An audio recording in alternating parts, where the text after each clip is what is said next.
warahmatullahi wabarakatuh. Selamat siang semuanya. Kali ini kita akan membahas tentang sebuah materi, yaitu tentang arsitektur dan organisasi komputer. Perkenalkan dulu, saya Arik Istanto dari kelas TIC Program Studi Teknologi Informasi Universitas Muhammadiyah Purworejo.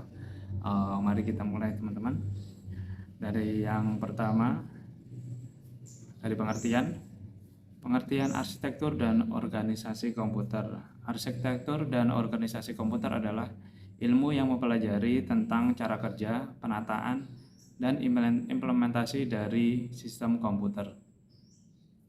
Nah, dari pengertian arsitektur dan organisasi komputer itu sendiri, arsitektur komputer adalah sebuah konsep, perencanaan dan struktur pengoperasian dasar dari suatu sistem komputer, di mana arsitektur komputer mempelajari komponen-komponen sistem komputer yang terkait dengan pemrograman dan tentang dampak langsung pada perintah logis sebuah pemrograman. Sebagai contoh, instruksi, aritmatika yang digunakan, teknik pengamatan, dan mekanisme input-outputnya. Nah, untuk organisasi komputer sendiri adalah bagian yang terhubung dengan komponen-komponen pelaksanaan interkoneksi antara komponen penyusunan sistem komputer dalam melaksanakan aspek instrukturalnya. Nah, cabang ilmu ini biasanya mempelajari bagian-bagian yang terkait dengan unit pelaksanaan komputer dan hubungan antar komponen-komponen sistem komputer. Nah, contohnya adalah teknologi hardware, perangkat antarmuka, teknologi memori, dan sinyal-sinyal kontrol. Nah,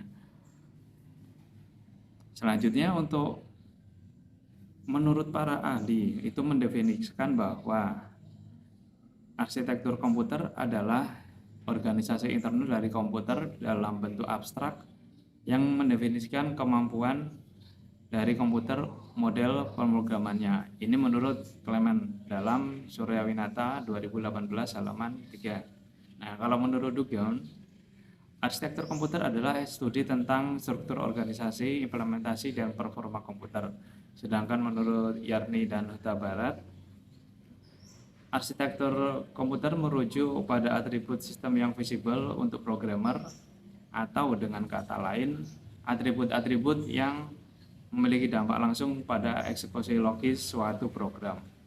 Nah, itu untuk arsitektur komputer. Untuk organisasi komputer menurut para ahli, menurut Suryawinata dalam Suryawinata 2018 halaman 5 mengumumkan bahwa organisasi komputer mempelajari bagaimana masing-masing komputer terhubung satu sama lain hingga dapat bekerja sama membentuk sebuah sistem komputer yang bekerja sama dengan baik.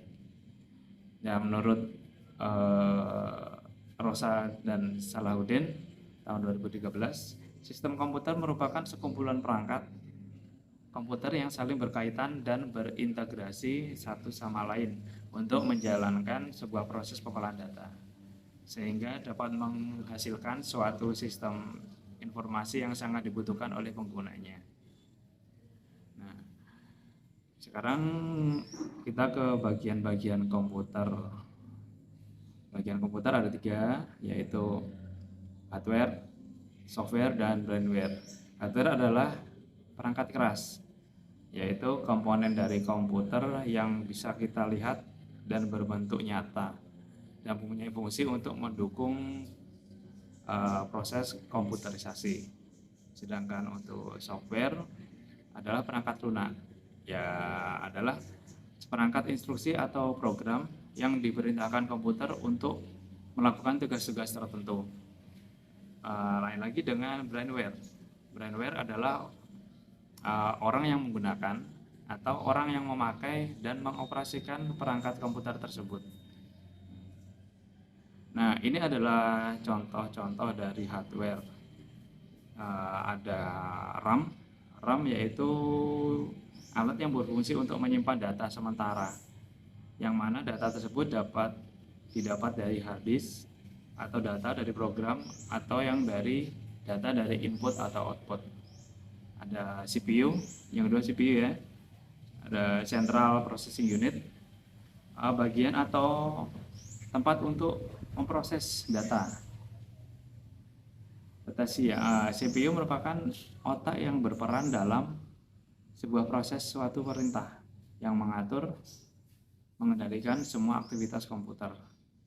Nah, ada lagi hard disk ya. Hard disk merupakan bagian yang digunakan untuk menyimpan data secara permanen.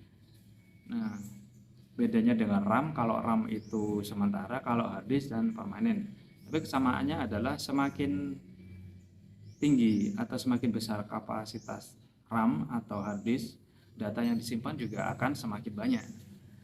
Nah, selanjutnya ada power supply. Power supply berfungsi sebagai tempat atau wadah penerima daya listrik ketika komponen pertama kali dicolokkan ke listrik atau ke kontak. Ada lagi mouse. Mouse ini berfungsi untuk menggerakkan dan memindahkan pointer dalam memilih sebagai kebutuhan di komputer. Yang ketiga ada lagi keyboard. Keyboard ini berfungsi untuk mengetik dan memasukkan serta memindahkan berbagai data dan juga perintah di dalam komputer. Ada lagi monitor. Monitor adalah bagian komputer yang berperan sebagai penampil gambar atau sebagai inputnya. Nah, di sini ada 3 monitor yang saat ini sedang berkembang. Ada monitor tabung, LCD, dan LED. Selanjutnya ada VGA atau Video Graphic Array. Ini merupakan media penyimpanan grafis yang mana ia menerima perintah dari prosesor untuk memproses data yang kemudian ditampilkan dalam bentuk visual dalam komputer. Tadi software, kita beralih ke software. Tadi hardware ya, kita beralih ke software. Software contohnya ada operating system. Operating system merupakan program komputer kompleks yang di dalamnya terdapat berbagai program lain sebagai jembatan program dengan komputer. Operating system contohnya ada Windows, Mac, Linux, dan lain-lain. Nah, untuk program aplikasi selanjutnya adalah jenis program yang dapat menjalankan suatu tugas dan fungsi yang lebih spesifik. Contoh program aplikasi adalah ada Word, Excel, AutoCAD, Mozilla, dan lain-lain. Dan selanjutnya ada utility program atau program tambahan, yaitu merupakan program yang digunakan untuk melakukan tugas maintenance seperti menganalisis, konfigurasi dari optimalisasi keamanan komputer. Contohnya seperti McAfee, Norton, dan File Manager. Dan selanjutnya ada bahasa pemrograman. Bahasa pemrograman merupakan program yang berisikan serangkaian instruksi, baik untuk menjalankan suatu fungsi tertentu. Bahasa pemrograman ada Java, ada C++, ada C, ada PHP, ada HTML, XHTML, dan lain-lain. Nah, kita ke brainware. Brainware adalah yang tadi kita bahas adalah pelakunya ya. Kalau brainware itu bisa orang yang menjalankan sistem analis, orang yang menjalankan suatu sistem. Yang kedua untuk programmer, orang yang menjalankan atau membuat sebuah program. Dan end user, ada orang yang menggunakan komputer secara langsung. Kita beralih ke perkembangan komputer. Perkembangan komputer dari yang pertama, komputer generasi pertama antara tahun 1946 sampai 1959. berada atau pada generasi ini terbuat dari tabung vakum atau menggunakan tabung vakum untuk memproses penyimpanan datanya. Nah, komputer generasi ini 100% elektronik dan membantu para ahli dalam menyelesaikan masalah dengan cepat dan tepat. Beberapa komputer untuk generasi pertama, contohnya ENIAC, Electronic Numeric Integrator and Calculator, yang dirancang oleh Dr. Jenny Maudsley dan Presper Eckert tahun 1946. Juga ada komputer EDVAC, komputer EDSAC. Nah, komputer EDSAC dirancang juga oleh Dr. John Maudsley dan Presper Eckert, tapi pada tahun 1951.